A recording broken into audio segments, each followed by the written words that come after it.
जय हिंद प्यारे साथियों, मैं आरिफ अंसारी आप सभी का स्वागत करता हूं आपके अपने परिवार द मंथन एजुकेशन हब में। आइए, आज की आपकी तीसरी क्लास होगी। जो हमने स्वर को पढ़ा है उसी का टेस्ट करेंगे हम आप लोगों का। देखें, हिंदी वर्णमाला में वर्णों की कुल संख्या कितनी मानी जाती है? हिंदी वर्णमाला में वर्णों की कुल संख्या कितनी मानी जाती है? वर्णों की कुल संख्या की बात कर रहा है ना, तो बताइए आप लोग बताइए कितनी मानी जाती है? ए, बी, सी, डी, 4 प्रश्न दिए हुए हैं। इनमें से 52 हिंदी वर्णमाला में कुल वर्णों की संख्या 52 होती है। देख लीजिए, जैसे स्वरों की संख्या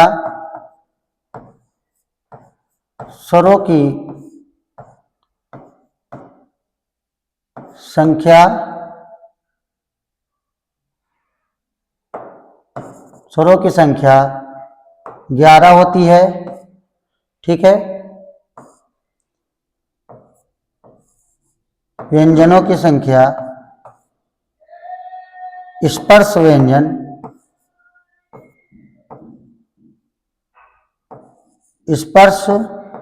व्यंजनों की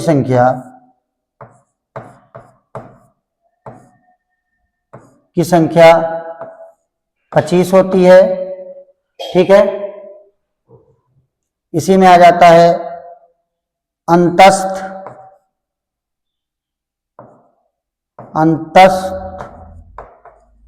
व्यंजनों की संख्या, व्यंजन में ये भी आएगा, 4 होते हैं, ठीक है।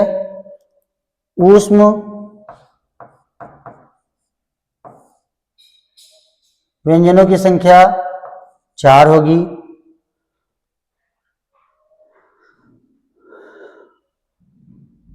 ठीक है। अब स्वरों में 11 और इसी में हो जाएगा अन, आहा, ठीक। 2 ये हो जाते हैं, ठीक है। एक ये, तो इस प्रकार 13 हो गया स्वरों की संख्या, ठीक है। इसे अयोग्यवा कहा जाता है।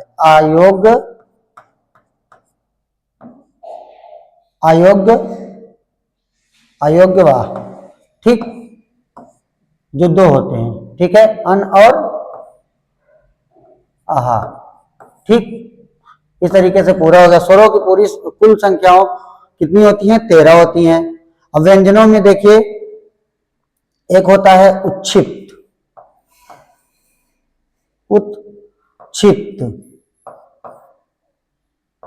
क्षिप्त या द्विगुण, ठीक है। ये 2 होते हैं। अब देखिए आप लोग, 11, 25, 4, 4, 8, 33 व्यंजनों की संख्या पूरी कितनी हो गई? 33, ठीक। 2 ये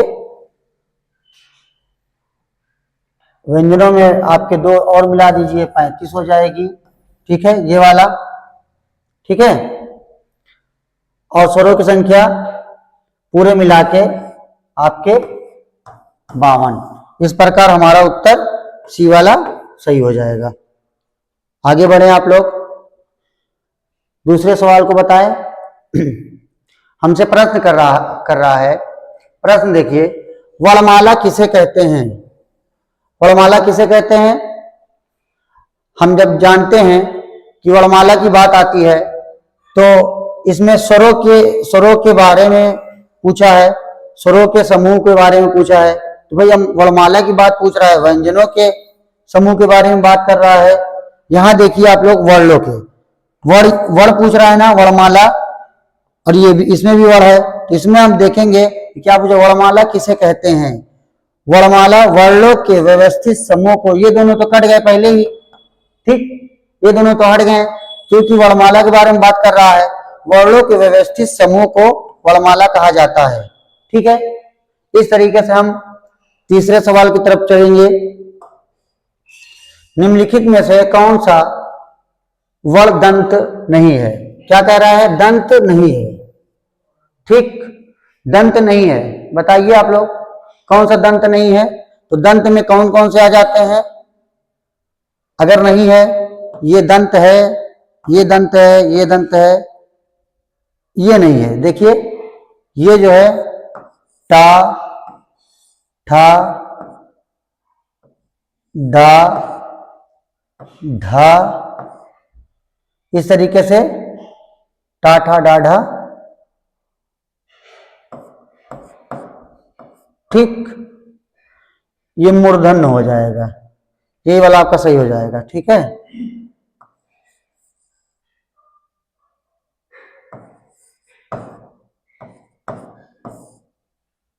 मूर्धन्य। ठीक, ये तीनों कौन से होंगे? इसमें होता है 5, जैसे का वर्ग, चा वर्ग, टा वर्ग,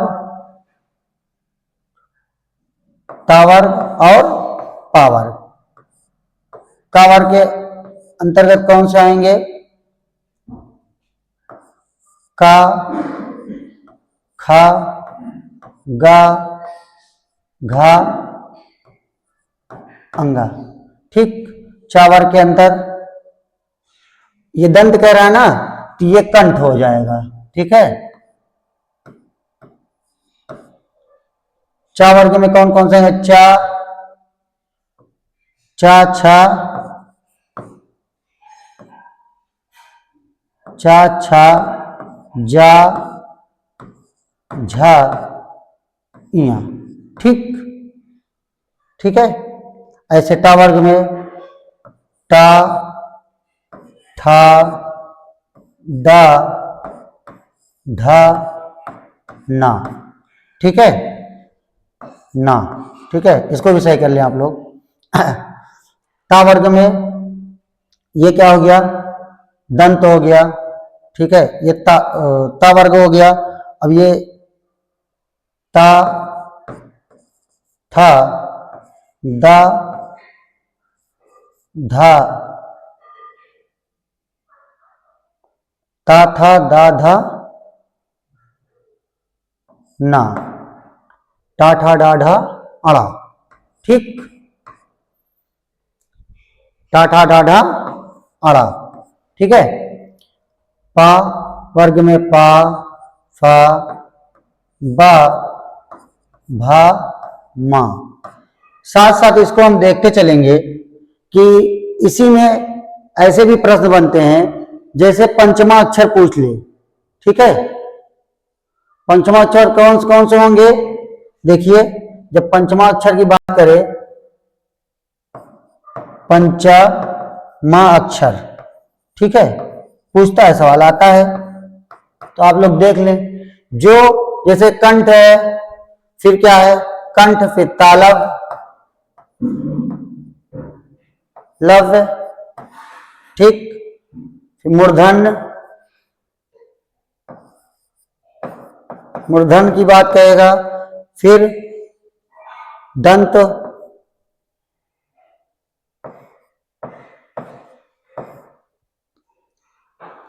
और ओष्ठ। आप लोग इसको भी लिखते चलेंगे। ठीक है, पंचमा अक्षर में अब आप देख ही रहे हैं, अन, इया, मा,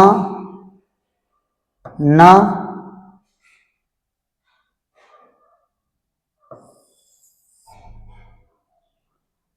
ये सब। ठीक है, आदि। आगे बढ़े। भाषा की सबसे छोटी इकाई पूछ रहा है आप लोगों से, भाषा की सबसे छोटी इकाई को क्या कहते हैं जिसका खंडन न किया जा सके? कह रहा है ना, खंडन न किया जा सके। तो खंडन न किया जा सके, अक्षर ये नहीं होगा, शब्द, वाक्य, वर्ण, जिसका खंडन ना किया जा सके। इसमें दे रहा है भाषा की सबसे छोटी इकाई जिसका खंडन ना किया जा सके, तो खंडन ना किया जा सकते वर्ण हो जाता है, इसका खंडन नहीं होता है। ठीक है, इस प्रश्न का उत्तर खंडन नहीं होता है। वाक्य किसे कहते हैं हम जान रहे हैं। वाक्य दो या दो से अधिक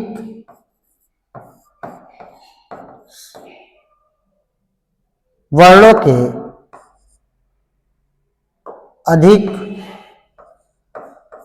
के सार्थक समूह को कहा जाता है वाक्य। ठीक,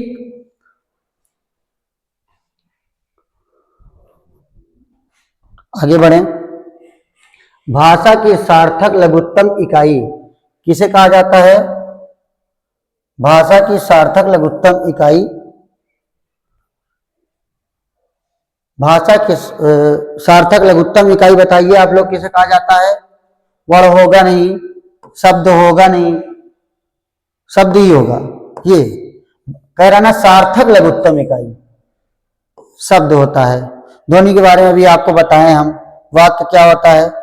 ध्वनि जो भाषा की सबसे छोटी इकाई होती है, इकाई, सबसे छोटी इकाई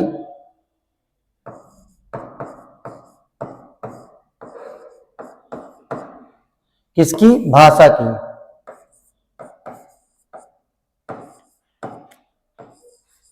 इकाई, ठीक।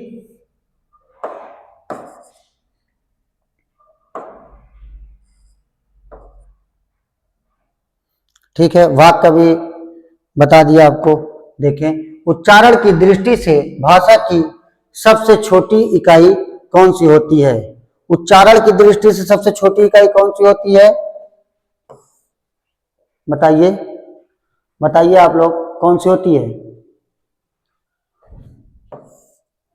ध्वनि। ठीक है, तीसरा वाला उत्तर हो जाएगा, ये भी नहीं होगा। वर्णों के कितने भेद होते हैं? देखिए, ये अच्छा प्रश्न है। पूछ रहा है वर्णों के कितने भेद होते हैं। तो हम जान रहे हैं वर्णों में सिर्फ दो ही होते हैं, एक स्वर और दूसरा व्यंजन। देखें आप लोग, जब दो होता है तो एक होगा नहीं, दो होता है तो दो वाला सही होगा। ठीक है, बी वाला सही हो जाएगा। पहला होगा स्वर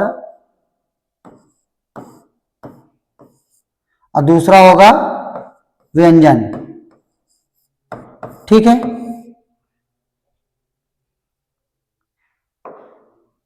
मात्रा के आधार पर स्वरों के कितने प्रकार होते हैं? मात्रा के आधार पर स्वरों के कितने प्रकार होते हैं? बताइए आप लोग, स्वरों के कितने प्रकार होंगे? 3 प्रकार होते हैं। ठीक है, 3 प्रकार कौन कौन से हैं? जब कह रहा है कि मात्रा के आधार पर स्वरों के 3 प्रकार होते हैं, हम जान लिए कि बी वाला सही हो गया। इसमें कौन कौन से होते हैं? एक होता है ह्रस्व स्वर, स्वर तो है ही है ये। ठीक है,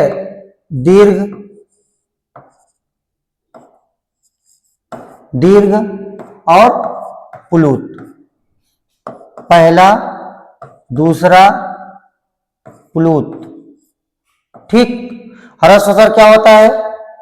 ह्रस्व स्वर जो छोटे अक्षरों वाले होते हैं, दीर्घ स्वर जो 2 अक्षरों वाले होते हैं, प्लुत स्वर जो 3 अक्षरों वाले होते हैं। ठीक है, आगे बढ़िए।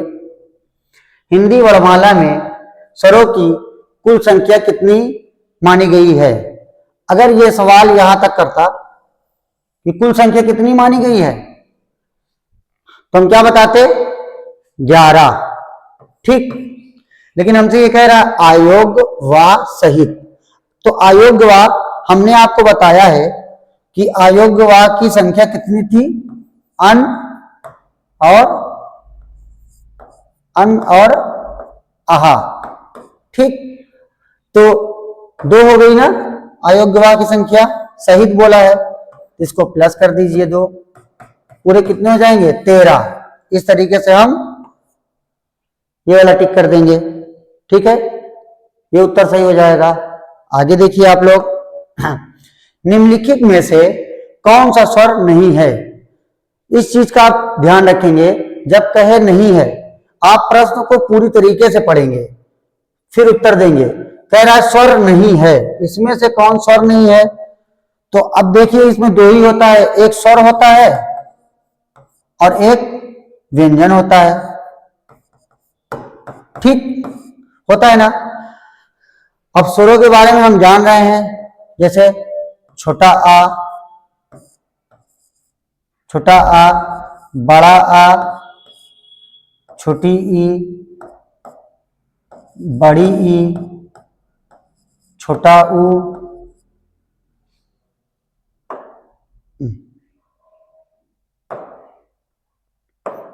इसको हटा दें।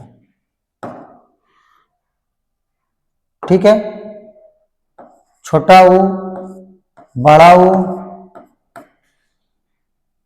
री, छोटा ऊ, छोटा, बड़ा, छोटी, बड़ी, छोटा ऊ, बड़ा ऊ, री, ए, ओ, आओ। ठीक, ऐसे होते हैं ना? अब देखो 1 2 3 4 5 6 7 8 9 10 11, ओ और औ तक 11। ठीक है, फिर क्या कह रहा है? 11 ये हो गए, अन और आहा। ठीक, अब ऐसे अगर व्यंजनों की देखेंगे आप, व्यंजनों में क्या होगा? अब देखिए, इसी में से छांट लीजिए आप। देखिए, छोटा ऊ, ए, अब ये छोटा ऊ किसके अंतर्गत आ रहा है? स्वर के अंदर आ रहा है। कह रहा स्वर नहीं है। ठीक है, ये नहीं है। ठीक है, ये है तो नहीं है, ए भी नहीं है, ये भी नहीं है। इया, देखिए इया जो है वो जो है आपके व्यंजन में आ जाएगा। ठीक है, ऐसे हम सवालों को सॉल्व करते चलेंगे। छोटी ई, बड़ी ई, छोटा ऊ, बड़ा ऊ किस प्रकार के स्वर हैं? स्वर तो हैं, ये हम जान रहे हैं, लेकिन किस प्रकार के स्वर हैं? विवृत स्वर। जिसका पूरा मुख खुला हो उसे विवृत स्वर कहा जाता है। अर्ध विवृत, आधा खुला हुआ। अर्ध संवृत, इसका भी आधा होगा। लेकिन छोटी ई, बड़ी ई, छोटा ऊ, बड़ा ऊ, संवृत, ये वाला उत्तर सही हो जाएगा। ठीक है, आगे बढ़िए। री स्वर है। ठीक है, री स्वर कह रहा है ना, तो हम जान रहे हैं कि जब री स्वर की बात आ रही है, अभी हमने लिखा था इससे पहले। ठीक, इससे पहले हमने लिखा था ना री स्वर। ठीक, तो आप देखें री स्वर में, अब आप पकड़ लेंगे आराम से इस सवाल को। जब ये दीर्घ है तो 2 अक्षरों से बना है। ठीक, जिसमें 2 अक्षर होते हैं। दीर्घ किससे कैसा है? छोटा है, जो स्वर में आता है, तो ये ह्रस्व हो जाएगा। ह्रस्व मतलब छोटा। ये 3 अक्षरों वाले होते हैं, और संयुक्त अक्षर में तो 4 होते हैं वो। ठीक है, संयुक्त अक्षर छत्र, यासरा। इनमें से किस शब्द में री की मात्रा का प्रयोग हुआ है? ये भी अच्छा प्रश्न है, बताइए आप लोग। इनमें से कौन सा होगा? क्रिया। री की बात कर रहा है ना, तो हम देखिए वर्षा, कहीं पे आपको दिख रहा है ऐसा? सिर्फ यहां दिख रहा है। ठीक, री की बात कर रहा है। तो वृष्टि, वृष्टि जो है इसमें री को दर्शा रहा है, केवल सही हो जाएगा। जिन वर्णों का उच्चारण स्वतंत्र रूप से होता है और जो व्यंजन के उच्चारण में सहायक होते हैं उन्हें क्या कहते हैं? बताइए। अरे ये तो आसान है। स्वतंत्र रूप से व्यंजन के उच्चारण में सहायक कौन करेगा? तो व्यंजन के स्वरों में सहायक सिर्फ करता है, व्यंजन तो पूछ ही रहा है, ये होगा नहीं, विसर्ग होगा नहीं, अनुस्वार होगा नहीं, स्वर। इसी की सहायता से ये अपना जो है उच्चारण करता है। कौन? व्यंजन। ठीक है, इसका ये उत्तर सही हो जाएगा। स्वरों की सहायता से जो करे। परंपरागत रूप से हिंदी में स्वरों की कुल संख्या कितनी होती है? परंपरागत रूप से, ये देखिए आप लोग, परंपरागत रूप से, जब परंपरागत की बात कहेगा 13 नहीं, जब कुल की बात कहेगा तो आप 13 कर सकते हो।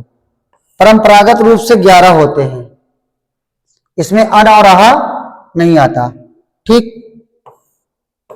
यही हो जाएगा। ठीक है,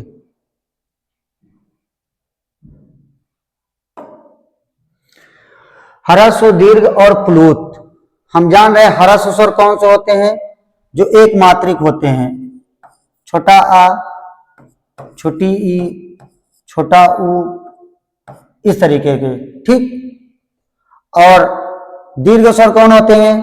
बड़ा आ, बड़ी ई और बड़ा ऊ। तो इसमें देखिए हम बना सकते हैं ना, छोटा आ मिलके छोटा आ बड़ा बराबर बड़ा आ। ठीक, ऐसे ये भी हो जाएगा, ये वाला छोटी ई प्लस छोटी ई मिलके बड़ी ई, छोटा ऊ, दो मिल रहा है ना, बड़ा ऊ। दो संख्या वाला कौन सा हो जाएगा? ह्रस्व, दीर्घ और प्लुत। प्लुत जो होता है वो 3 अक्षरों वाला होता है, दीर्घ 2 अक्षरों वाला। ये दीर्घ हो गया, ये ह्रस्व हो गया, ये 1 अक्षर वाला है।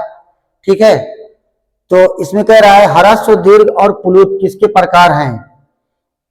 ये तीनों स्वर के प्रकार हैं। देखिए स्वरों में ही मिलेंगे आपको। ठीक है, ये तीनों स्वर के प्रकार हैं। 17 वाला प्रश्न पढ़िए आप लोग, देखिए इसमें क्या कह रहा है? निम्नलिखित में से किस समूह में सभी स्वर दीर्घ हैं? बताया ना हमने, सभी स्वर क्या है? दीर्घ है। सभी स्वर जब दीर्घ की बात कहेगी तो कौन सा होगा? बड़ा आ, बड़ी ई, ए, ओ, ये सब बड़े होते हैं। जैसे इसमें देखिए छोटा आ गया तो ये नहीं है, इसमें ये ह्रस्व हो गया। ठीक है, ये नहीं होगा।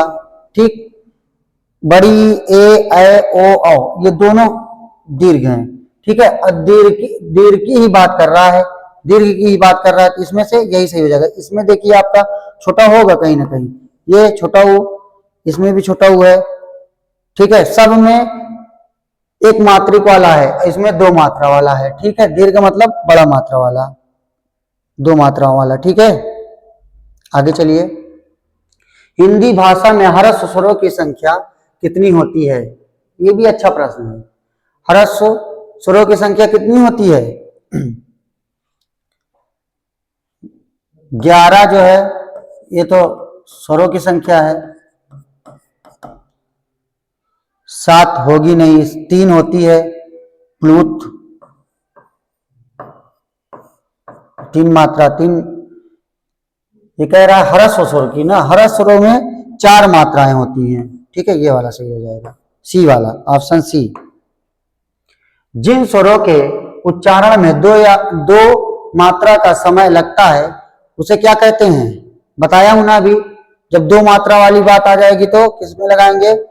ये 1 मात्रा है, ये 3 मात्रा है। ठीक है, इनमें 3 मात्रा होंगे। इसका उदाहरण होता है प्लुत में जो है आपका ओम, बताया हूं ना,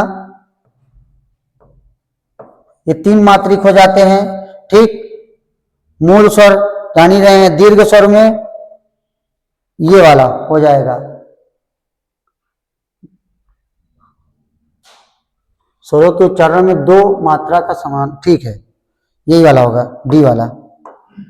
ठीक, निम्नलिखित में से कौन सा संयुक्त स्वर नहीं है? संयुक्त स्वर नहीं है, बताइए आप लोग, कौन सा संयुक्त स्वर नहीं है?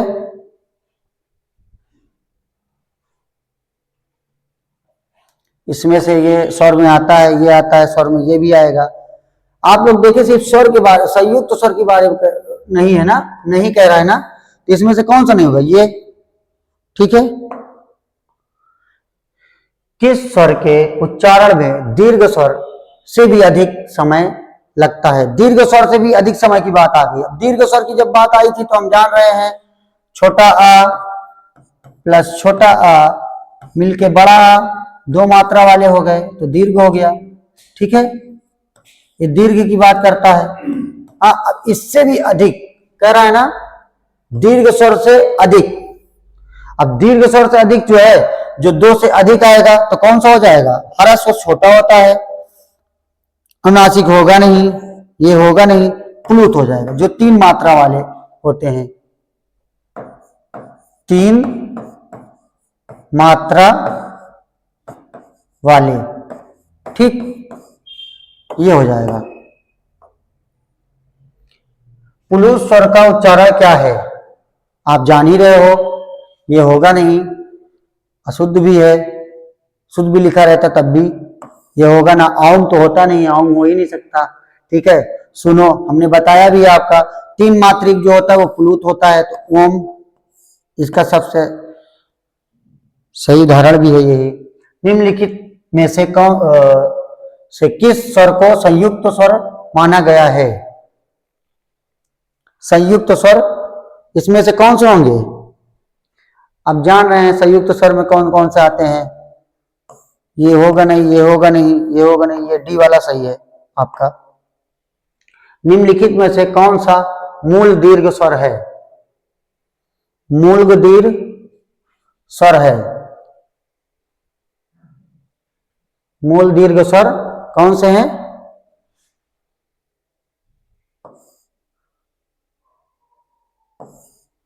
इसमें से कौन सा होगा बताइए।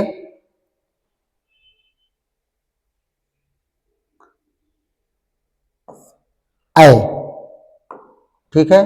निम्नलिखित में से कौन सा घोष सघोष वर्ण है, घोष सघोष, यहां पूछ लिया है घोष सघोष के बारे में। अभी जब हम व्यंजन वाला पाठ पढ़ेंगे तो उसमें घोष घोष सघोष अघोष सघोष और अल्पप्राण महाप्राण के बारे में भी आपको विस्तृत रूप से समझाएंगे। ठीक है, अब ये कह रहा है घोष और सघोष, इसमें सिर्फ आप पहचानिए कौन सा होगा, घोष सघोष, पा फा बा भा मा, जो घोष होता है वो पंचमा अक्षर आता है, पंचमा, ठीक। तो इसमें देखिए कोई है ये वाला, ठीक है, मां हो जाएगा।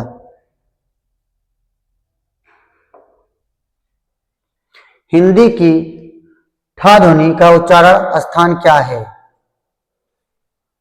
हिंदी की ठा ध्वनि का उच्चारण स्थान कौन सा है, देखिए ये तो हो जाएगा कंठ वाले में का, खा, गा, घा, अंगा, ठीक, का खा गा घा अंगा, ये अलग अलग है, तो इसको साफ ही कर दो।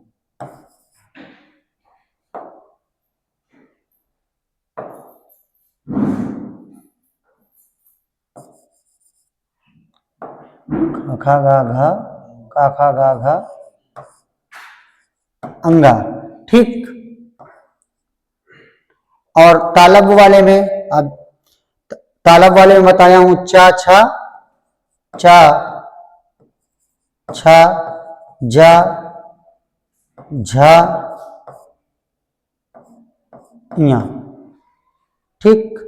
मूर्धन वाले में अब पूछ क्या रहा है, टाठा, ये टा ठा डा ढा, टाठा डाढ़ा, ये सब इसी के अंतर्गत आएंगे, ये वाला सही हो जाएगा मूर्धन। आगे बढ़िए। री ध्वनि का उच्चारण स्थान क्या है, री ध्वनि का उच्चारण स्थान क्या है, कंठ होगा नहीं, काका गागा अंगा इसमें होता है, तालब वाले में होगा नहीं, चाचा, दंत वाले में होगा ताथा दादा ना, मूर्धन हो जाएगा, ठीक है, मूर्धा।